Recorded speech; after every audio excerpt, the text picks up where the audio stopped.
Hi, welcome to Train Signal. My name is Bill Kulterman, and I'll be your instructor.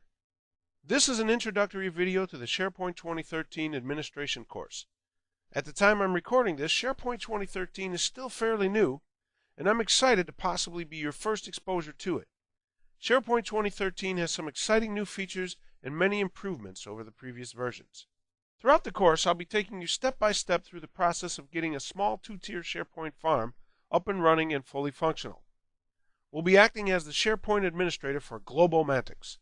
Globomantics is our imaginary international trading company that I and several of my colleagues have used for the past several years here at Train Signal to help us illustrate realistic examples for our training.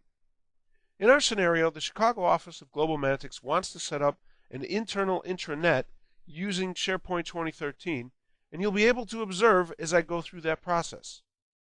Throughout the course, you'll watch as I demonstrate from end to end the installation and configuration of SharePoint 2013, along with detailed explanations of what I'm doing and why. Now we're going to set up our SharePoint farm with a basic installation consisting of some of the most popular and commonly used features. I'll be using a combination of both physical and virtual servers to create this course. Each of them will be running Server 2012.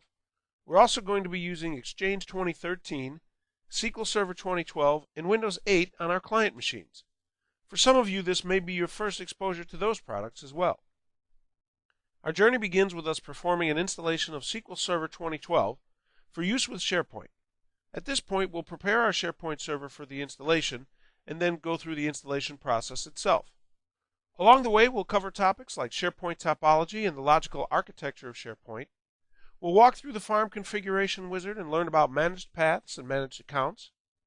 You'll learn how to create web applications, site collections, and sites.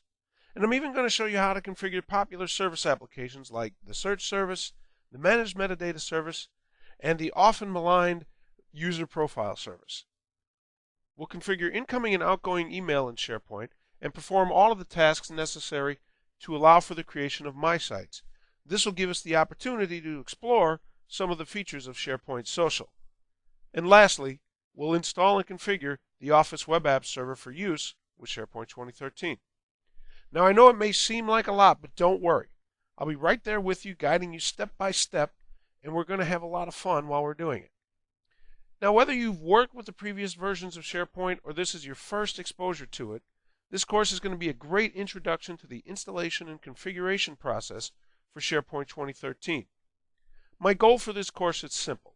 It's that by the end you'll be familiar enough with SharePoint to set up your own fully functional farm so that you can continue to explore and learn about all the wonderful features and capabilities that SharePoint has to offer.